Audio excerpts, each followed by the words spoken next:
Joe. Crazy Joe. Yeah, I'm Crazy Joe. I be running through the snow. Got no pants, got no shirt, got no mother. Good morning. Welcome back to Crazy Joe's Concession Stand. I'm Crazy Joe. Please forgive the mess behind me. It's been a little hard cleaning up after myself because I'm doing everything one-handed, left-handed. I'm a right-handed guy. August 1st, we're going to clean this basement really nice once this thing gets off. But I'm a little sloppier than I usually am. I'm usually a pretty neat person, but I've been kind of a mess lately. Forgive me. But anyway, I want to talk about I Know What You Did Last Summer, Part 4. The Part 4 is silent. This is another one of those legacy sequels where they leave off the subtitles or numbers and just go back to giving it the exact same title as the original film. We just saw this with Scream 5 a couple of years ago, Halloween 2018. Quite frankly, it's a trend in sequel titling that I'm not particularly a fan of. Give it some kind of qualifier that separates it from the original. But no, this is part 4 in the franchise. And yet, much like the original, it is just called I Know What You Did Last Summer. I'm going to be frank with you. I'm not the biggest fan of this franchise. I do own the original on Steelbook.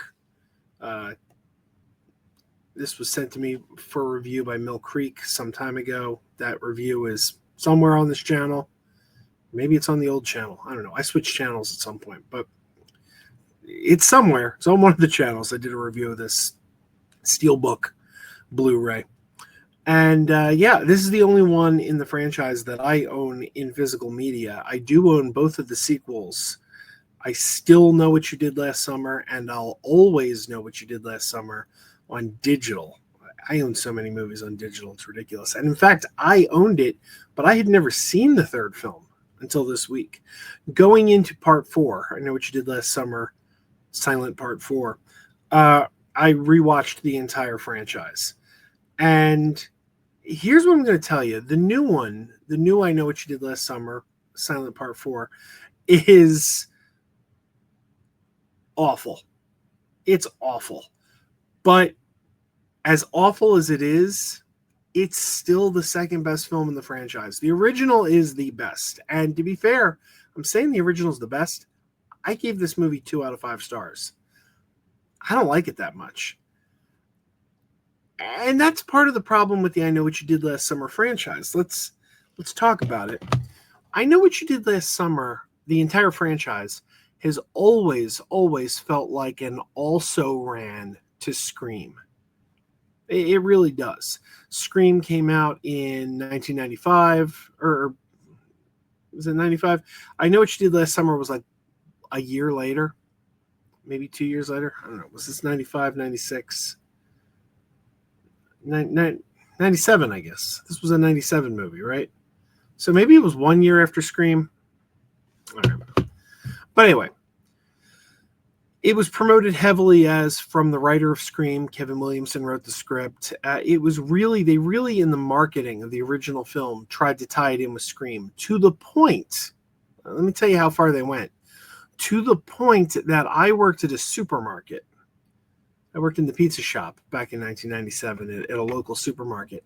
And I remember people at my work. It was a local Philadelphia chain called Gennardi's. They don't exist anymore. But I remember employees at Gennardi's, Scream 2 had not yet come out. And there were employees at Gennardi's who thought I Know What You Did Last Summer was the sequel to Scream. They thought that this film was Scream 2 because it came out before Scream 2. And they kept promoting heavily from the guy who brought you Scream, Kevin Williamson. So a lot of people thought this was the sequel to Scream, which it wasn't, of course. But that's how closely tied these franchises are, I think. Like the one really piggybacked off the other. I Know What You Did Last Summer really gained all its momentum piggybacking off of the popularity of Scream.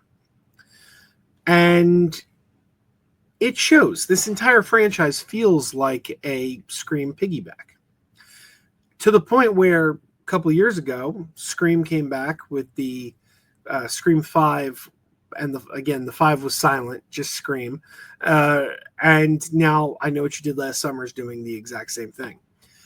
And this new I Know What You Did Last Summer really feels like a Scream knockoff more than any of the others, because they kind of go with some of the tropes of the Scream franchise. I can't, you know what? I can't be too specific, because if I'm too specific, I'm going to give it away. And I don't want to give it away. So I'm trying to dance around the issue and be a little vague here.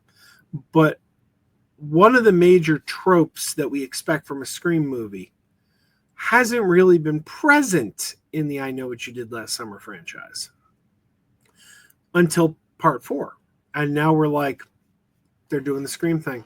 They're doing the Scream thing. And that's fine when Scream does it, because you expect that from the Scream franchise. It's part of the DNA of the Scream franchise. But with this, it really just felt like, oh, look, that also ran franchise that's been piggybacking off of Scream for years is just imitating Scream again. What we get in this movie is we get characters that have no motivation. Like, a character does something. Again, I'm trying to be spoiler free. A character does something, a legacy character that was in the first couple films, that you're like, where'd that come from? Where'd that come from? I don't think that's in character for that particular character, and it felt like it was just pulled out of their buttocks, if you don't mind me saying so. And there's a lot of things like that. Also, the film relies heavily on coincidence. The original film setup is these kids accidentally hit a guy to hit and run, and then they think he's dead. They decide they're going to dump the body and never talk of it again. But surprise, he didn't die.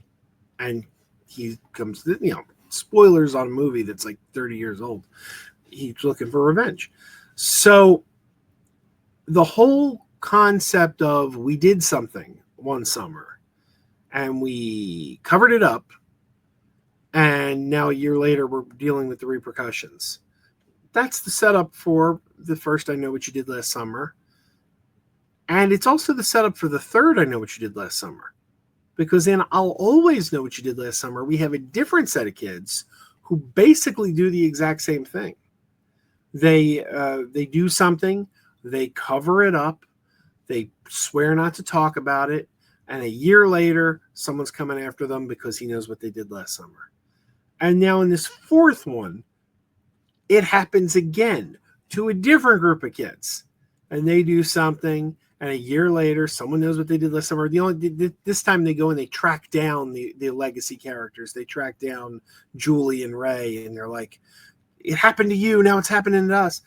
But it's a different set of kids, different set of characters, same circumstance. Now, this is the third time we've watched this scenario play out in the same franchise. Quite a big coincidence, right? Quite a big coincidence that the same thing would happen in the same town again.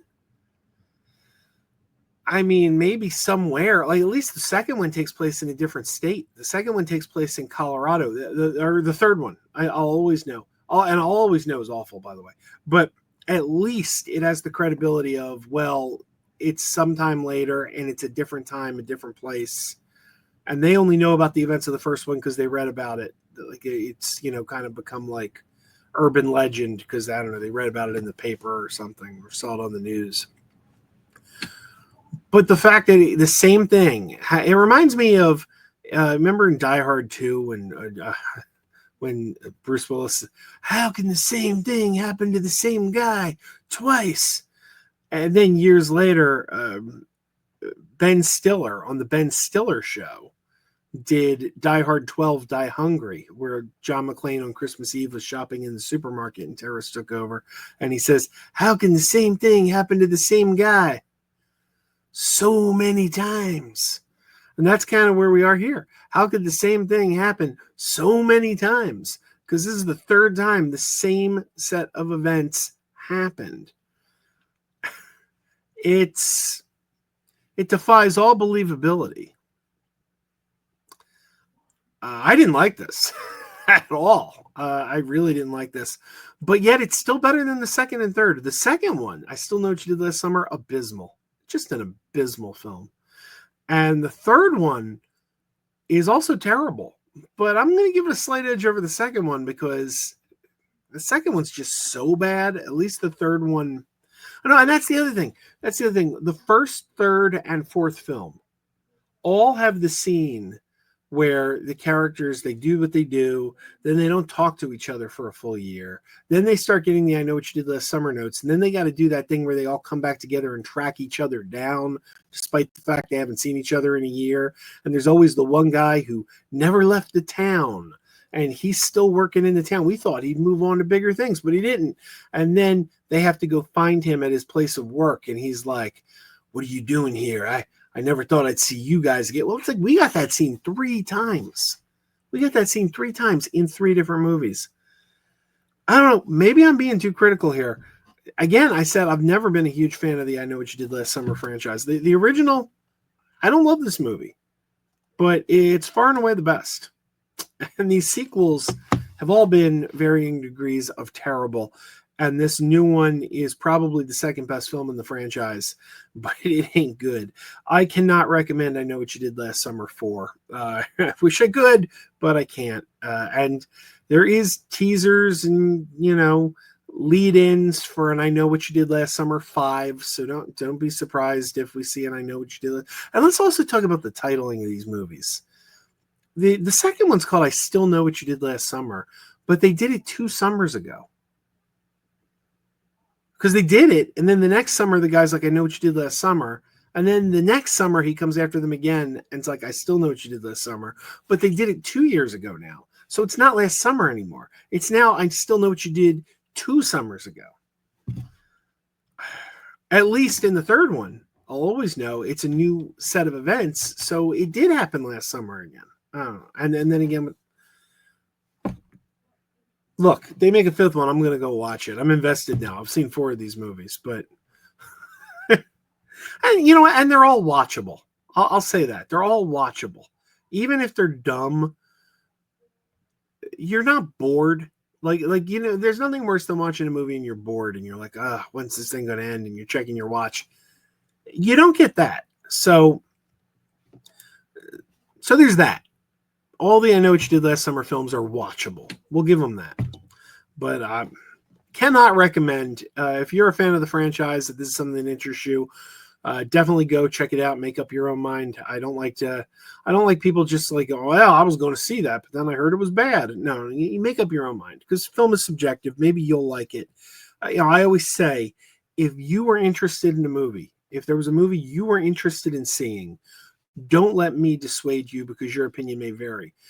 If it's a film that you were on the fence about and didn't care about too much to begin with, and you were already wishy-washy if you were going to see it, then maybe you want to use my opinion as a barometer. But if it's something like that you were already planning to see, don't let me dissuade you because you could totally disagree. Maybe you'll love this movie.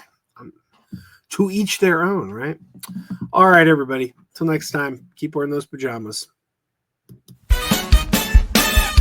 Keep wearing those pajamas with the plastic feet. Keep wearing those pajamas. Tell everyone you meet. Keep wearing those pajamas with the back door flap.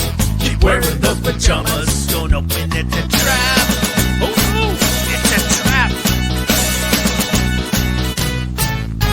Some people call them PJs, some people call them jammies. They can come embroidered with big money and no whammies. They can have 100 tiny commander pajamas, but no matter how they look, just keep on wearing those pajamas. Keep on wearing those pajamas. Keep wearing those pajamas. I know we're having fun. Keep wearing those pajamas. And now the song is done.